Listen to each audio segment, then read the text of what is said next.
Shalom Sobat Maestro, jumpa kembali dengan saya Pendeta Thomas Lukiman dari Jujur Ministry.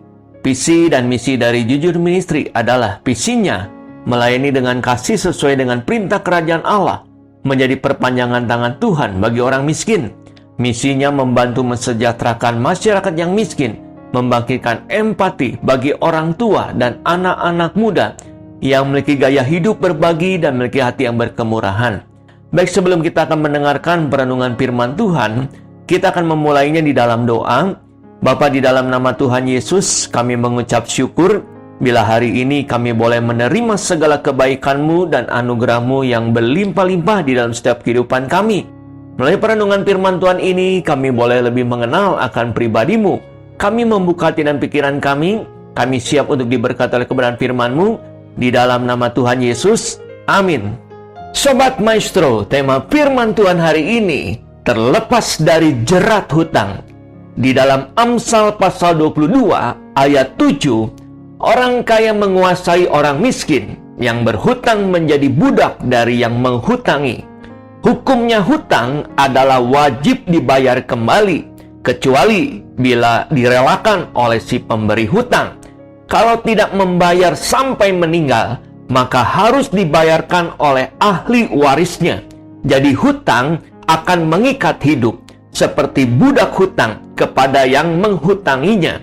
Jangan menyepelekan hutang, karena hutang bagaikan jerat maut yang menjerumuskan hidup kita ke dalam penderitaan. Semiskin apapun, orang yang hidupnya tidak memiliki hutang adalah orang yang merdeka. Hindarilah gaya hidup gali lubang tutup lubang. Hutang yang sudah menumpuk memang membuat pusing. Hal yang tak benar jika kita harus meminjam dana lain untuk melunasi hutang yang sekarang. Baru-baru ini kita mendengar berita yang sangat ironis. Satu keluarga mati bunuh diri karena hutang. Jika kita sudah terlanjur terjerat hutang, jangan pernah putus asa. Carilah Tuhan, berdoa, dan minta ampun atas segala kelalaian yang sudah terjadi. Lalu bangunlah niat untuk bangkit dalam segala keterpurukan. Niscaya kita pasti bisa terlepas dari jerat hutang. Bagaimana supaya kita bisa terlepas dari jerat hutang? Hal yang pertama, di dalam Filipi pasal 4 ayat 11 dan 12.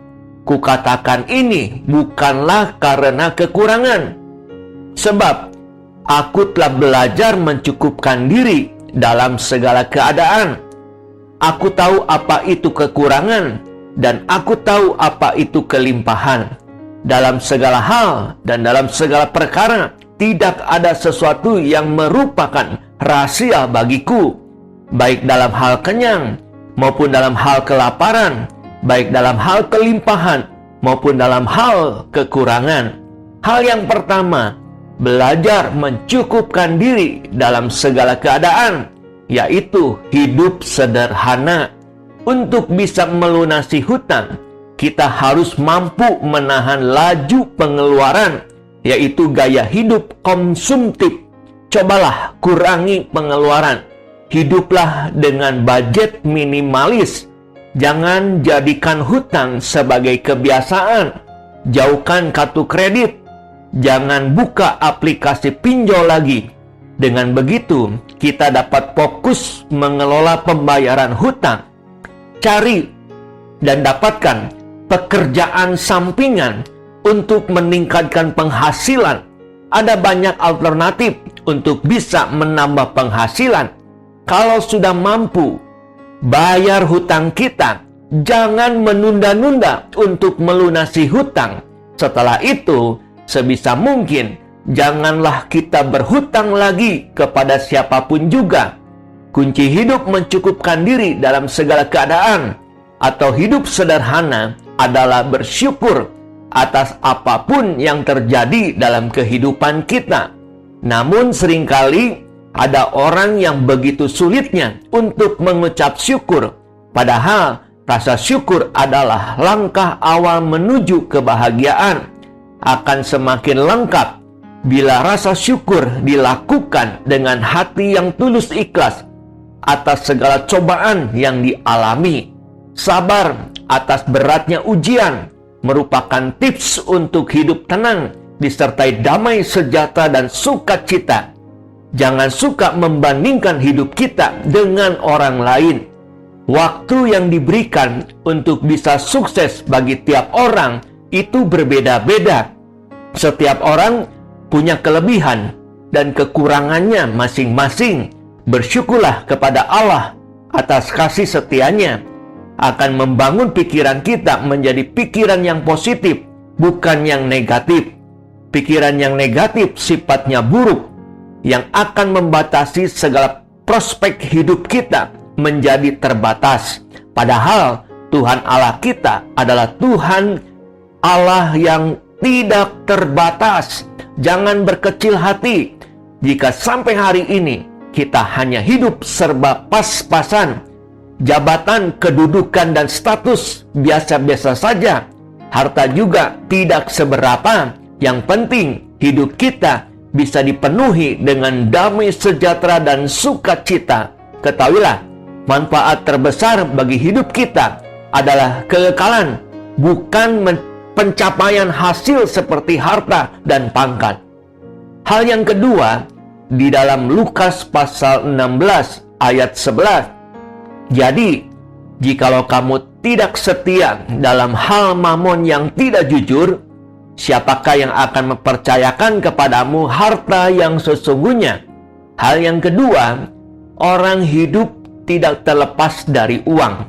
Jadi, belajarlah soal uang dengan benar, agar kita tidak tersesat. Ternyata, Alkitab mengajarkan kepada kita bahwa barometer kesetiaan disetarakan dengan uang. Sebab, dalam soal uanglah kita dapat menemukan jati diri yang sesungguhnya. Siapapun bisa lebih bermurah hati ketika keadaan finansial atau ekonominya sedang surplus. Namun, ketika mereka sedang dalam keadaan kepepet, morat-marit kondisi keuangannya biasanya menjadi kikir setengah mati. Bagi dunia, hal seperti ini adalah kewajaran, hal yang lazim pada umumnya. Namun, dalam keimanan kita kepada Kristus, orang tipe ini sulit atau bahkan tidak akan pernah melihat mujizat dalam hidupnya. Memberi dalam kelimpahan memang jauh lebih mudah ketimbang memberi saat kekurangan. Inilah bagian tersulit dalam hidup ini yang membuat kita gagal lulus dalam ujian kemurahan hati. Ketika kita melakukan apa yang Tuhan perintahkan, Dia akan melakukan apa yang tidak bisa kita lakukan. Tuhan seringkali meminta kita melakukan hal yang mustahil untuk merentangkan iman kita. Ketahuilah, ketika kita memberi sedikit yang kita punyai, Tuhan akan melipat kali gandakannya dan menebusnya. Dalam Amsal pasal 11 ayat 24 dan 25, ada yang menyebar harta tetapi bertambah kaya. Ada yang menghemat secara luar biasa namun selalu berkekurangan. Siapa banyak memberi berkat, diberi kelimpahan. Siapa memberi minum, ia sendiri akan diberi minum. Tuhan selalu berpihak kepada orang yang murah hati. Jika kita melakukan apa yang Tuhan perintahkan, maka Tuhan menyediakan sumber daya yang kita butuhkan di waktu yang tepat. Sobat Maestro, demikianlah perenungan firman Tuhan pada hari ini. Dan saya akan akhiri perenungan firman Tuhan hari ini di dalam doa.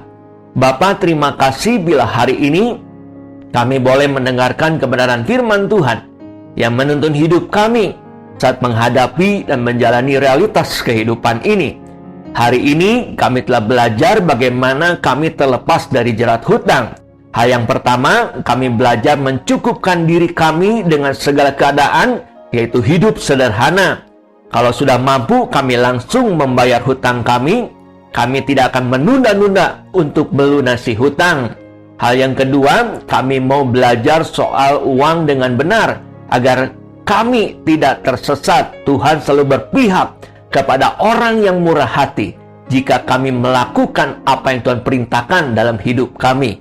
Materaikan firman-Mu dalam setiap hati kami, agar kami menjadi pelaku-pelaku firman Tuhan yang hidup.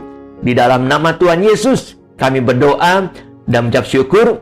Amin. Saya Pendeta Thomas Lukiman mengucapkan terima kasih dan Tuhan Yesus memberkati kita semua. Shalom.